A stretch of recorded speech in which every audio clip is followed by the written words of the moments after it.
What is good, y'all? Sean the Smooth Game Man back with yet another reaction video, baby. And today we're back with another death battle. And today you guys can see we are in a different location today. Not saying why again. If you guys want to see why, I got 3 other videos on previous days before this that explain exactly that. So make sure you guys are checking out every video, man. Turn the post notifications on so you guys can know what videos are going live. Watch all the way through so you guys can see if new updates are going on and things like that, and leave a like and subscribe for your boy, man. Roll to 10K as we keep trying to push this channel further and further up. Now you can see we got Marvel stuff behind us, we got anime stuff behind us. I'm in a little bit of a newer location, but today it goes perfectly with the theme of the video because we're doing Marvel versus anime. Spider-Man versus Deku, Marvel versus My Hero Academia, and y'all know I'm riding with anime every day.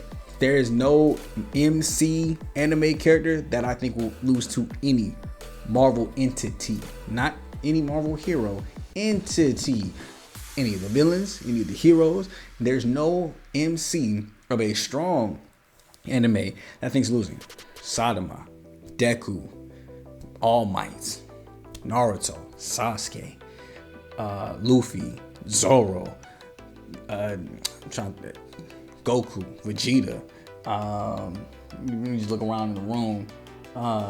I'm just now getting into Fairy Tail, so I don't know like all of their names, but Fire Dude, Ice Dude, Main Character Girl, Steel Armor Girl, Tanjiro, or any of the Hashiras for that matter. Yeah, sorry, I love Black Panther, which y'all can't even see. He's up there. I love Black Panther. You're not beating any of them. Think what y'all want. If y'all Team Marvel, think what you want to. There is no MC or a main antagonist, friend of the MC, or whatever you want to say, that is losing to a Marvel villain. So for me, this is easy. Deku. I don't even have to watch anything. But of course, we'll still watch the stats and everything, you know, the backstories, and get straight into the fight, and then give final predictions before the fight. I'm rocking Deku all the way to the end. So if yours changes, let me know. Let's go ahead and jump into this thing and see what they got to say to see if they can change my mind to Spider-Man before the end of the video.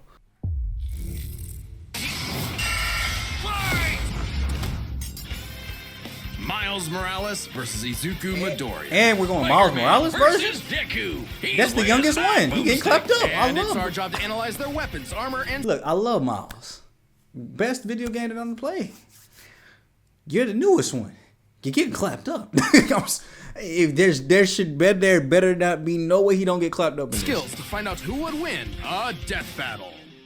But no Spider-Person is complete without their web shooters. Given to him by Peter's Aunt May, these webs have all sorts of applications between swinging, grabbing, restraining, projectiling, and being made into constructs. Not having Peter around to show him the ropes made things a lot tougher though. And between mishaps with wall crawling and web slinging, Miles got off to a rocky start. Like any typical teenager, he had a lot of self-doubt. Could he keep up in school? What was the right way to talk to girls? And how could he live up to being Spider-Man when one of the villains he had to face turned out to be his very own uncle? Makes family dinner so awkward. All that, trying to kill you stuff. Fortunately, Miles had a leg up on every other superhero known to man. Living parents! Better yet, loving parents. They supported him when things got tough, even if they didn't always see eye to eye. And thanks to them, he learned that the best way to be Spider-Man wasn't to do it like Peter, but to do it his own way. And it helped that this particular spider had a bit more to its bite than Peter's. Miles has a variety of unique powers, like invisibility and venom.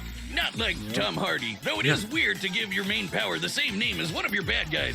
Come on, Spidey, branding is important. Miles can harness his own bioelectric energy and weaponize it, which is especially effective against individuals with genetic mutations. Punching, absorbing, blasting, mega blasting. That's Hell, not gonna he help can even make anything electric constructs out of this stuff, like biowebbing and a damn sword. Jeez, what kind of spider was this? It's not entirely science fiction. Studies have shown that certain species of spiders, such as the Linnaeus, have a process known as ballooning. By spinning a thread of their silk, they can use the Earth's natural electric fields to fly, traveling up to hundreds of miles. No pun intended.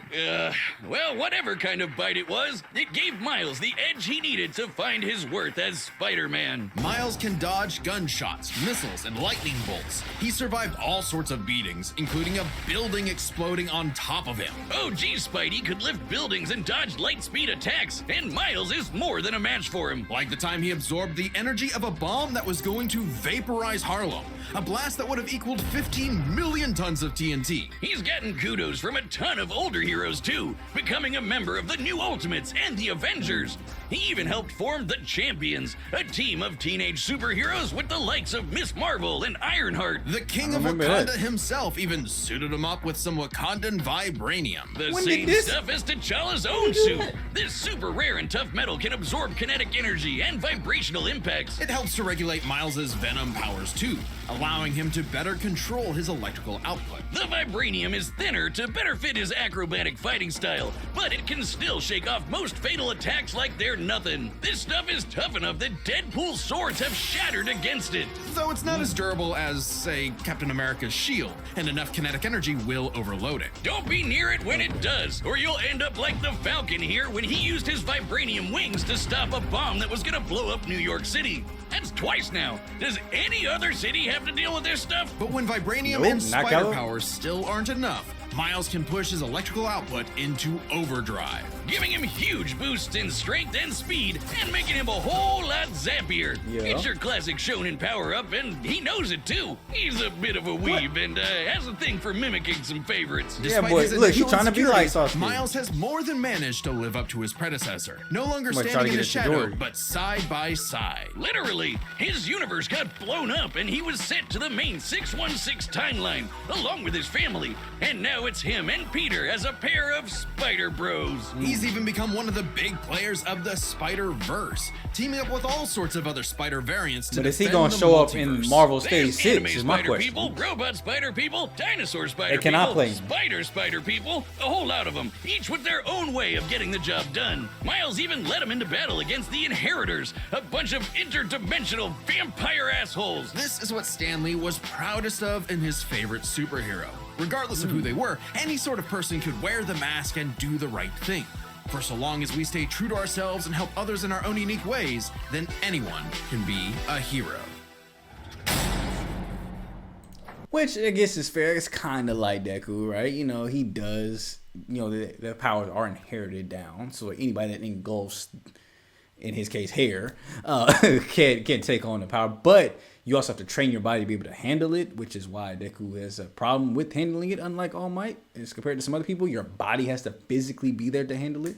Unlike the spider powers, you don't have to physically train before receiving it, or else it could kill you. Because half the time they don't even know they get it, and then they train afterwards, which Deku trained enough to not kill him, but he still can't use it to the full capacity, though. Black Whip gives him energy tendrils to swing around and restrain foes. They can also brace his arms and manually control his muscles if he can't move. Float allows him to soar high into the sky. By combining it with controlled blasts of pressurized air, he can effectively fly. Danger Sense detects incoming threats and unease, letting Deku react in advance. Though it's mostly like an alarm bell and doesn't tell him specifics like location or number of threats.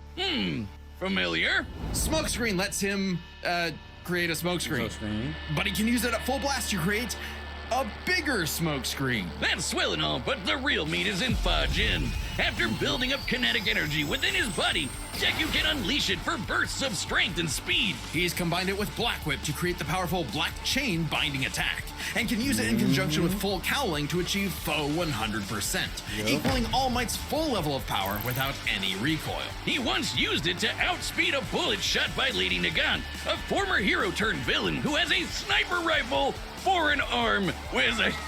I think I'm in love. Nagant's bullet once crossed a distance of around 215 kilometers within a fraction of a second. That's 6,700 times faster than sound. And Deku was moving so fast, the bullet seemed like it was standing still. And he can go even faster than that with his final quirk, Gear Shift. By touching a target, he can control its speed without abiding by the laws of inertia.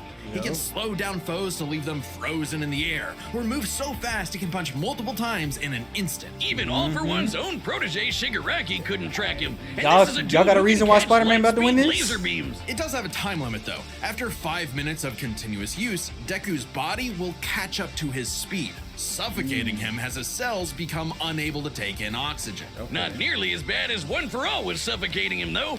He's been doing all of this shit in just the 10th grade. I hadn't even figured out you can breathe through your nose at that point. The pressure of having to save his friends, the country, the entire world weighed on Deku. So he left UA to fight this war alone. But alone was never where Deku fought best. Having come from nothing, his admiration for his peers gave him strength, just as they admired his strength and desire to help others. Even Bakugo came around to him. So when it came time to finally put that demon lord back in hell, his classmates, teachers, mom, friends, enemy, and everyone else supported and cheered him on. Because that was the greatest threat to All For One's reign all along. Not All Might, not Deku, not even One For All itself. Just people helping each other out. And with their help, Deku defeated All For One once and for all, blowing a hole in this huge storm and parting the skies for a brighter future. Though he did lose his quirk and have to retire from hero work, getting a regular 9 to 5 as a teacher, passing on his knowledge to the next generation, just like every user of One For All before him. Some might say he peaked in high school, if not for the sick new armor he eventually got to go back to kicking butt. He even made it all the way back near the top of the rankings. All with the help of his friends. For so long as we keep reaching out our hands to help those in need, everyone can be a hero. And for that reason, bro, you are not telling me that Deku is coming out of this with anything less than a dub. So let me know down below, final predictions, man. Spider-Man or Deku, who you guys rocking with? Let's just go and jump straight into the fight. Come on now, turn me up. New York City.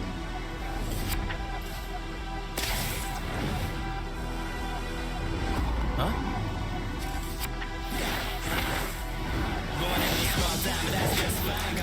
Yo! You're more man and less spider than usual. Whoa, I was looking for you. Care to show me what you can do? All right, new guy. First lesson, don't watch the mouth. Watch the hands. Now watch mine! Delaware! It's a little sparring match, okay. Let's try that one more time. I like the animation on this. Is tough. Guess who? I got him fighting like Can't Deadpool. use my full power here. Gotta take this somewhere else. Oh, gross! You got skills, man. I like that.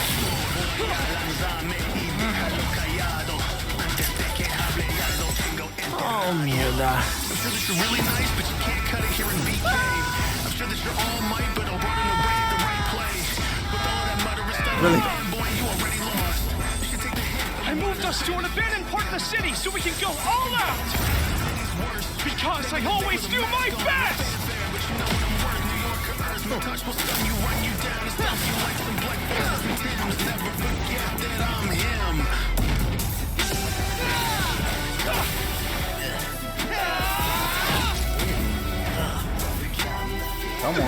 Come on, Deku. There you go. If I'm gonna do my best, I gotta do my own thing. Corny as a. Corny as a.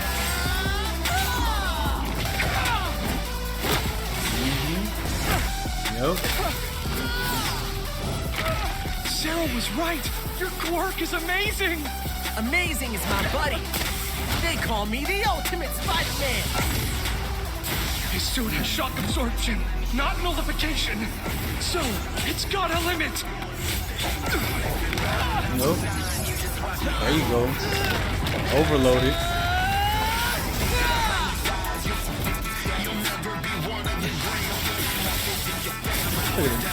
My boy thought he was Sasuke with this.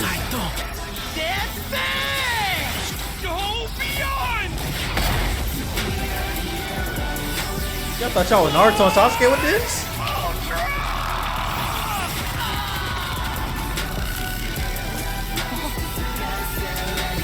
We about to push it right back to you. Dang, Deku.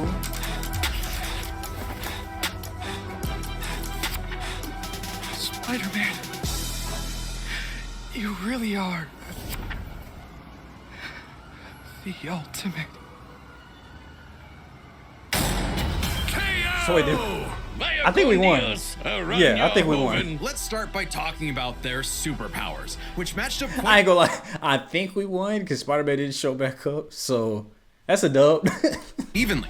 unsurprisingly given the not-so-subtle inspiration for Deku's quirks, though they did have some edges over the other. The spider sense gave Miles more insight on his surroundings and threats than danger sense, which has been worked around before. This meant Miles's invisibility was harder for danger sense to detect when he wasn't attacking, while the spider sense's radar system allowed him to find Deku in a smokescreen. But Izuku's other quirks granted him advantages of his own. Float was a lot more mobile than Webs, and Fudge gave a bigger boost in strength than Venom did. Since both had some advantages and disadvantages, we're gonna call superpowers a tie. Next up, speed. Scaling to Peter, Miles could dodge light speed attacks, which actually outpaced Izuku moving faster than that sniper bullet.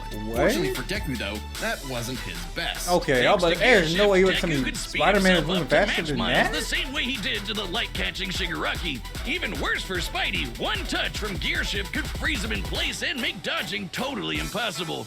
So speed goes to Deku. As for skill, Deku was incredibly talented at analyzing an opponent's abilities and coming up with strategies on the fly. Statistical but nerds. Miles' powers and fighting style gave Deku few immediate openings. Deku may have received more formal training at UA, but he was ultimately only active in hero work for a little under a year. Meanwhile, Miles has been handling everything from neighborhood crooks to multiverse-ending gods for significantly longer. It's close, but with his greater experience, skill goes to Miles, and that means the biggest deciding factor is raw strength. And that was no contest. Miles absorbing the energy of that bomb was nothing to scoff at, but overwhelming power is what One For All is all about. When Deku defeated All For One, the energy needed to part those clouds with his punch had a yield of 362 billion tons of TNT, smashing the bomb Miles absorbed out of the water. But it wasn't as simple as that. Miles is wearing a vibranium suit after all. So the question wasn't necessarily who was stronger, it was if Miles' suit was tough enough to continuously absorb Deku's blows. When the Falcon protected New York from that city-destroying blast, it had a yield of 546 megatons.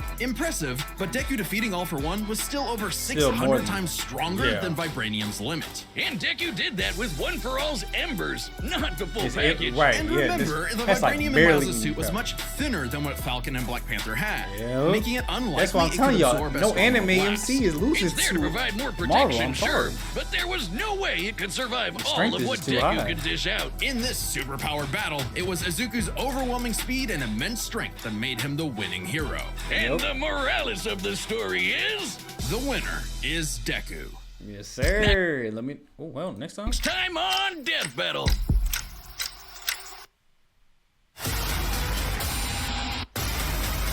Hulk and Godzilla? Hulk versus Godzilla. That's crazy. I'm going Hulk already.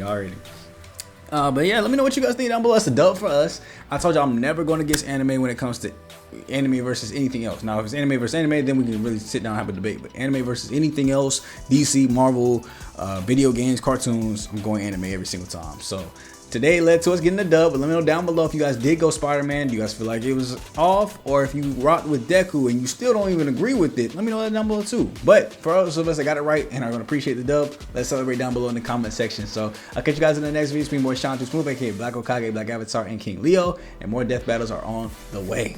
Catch you guys next time, and I'm going for the day. Peace.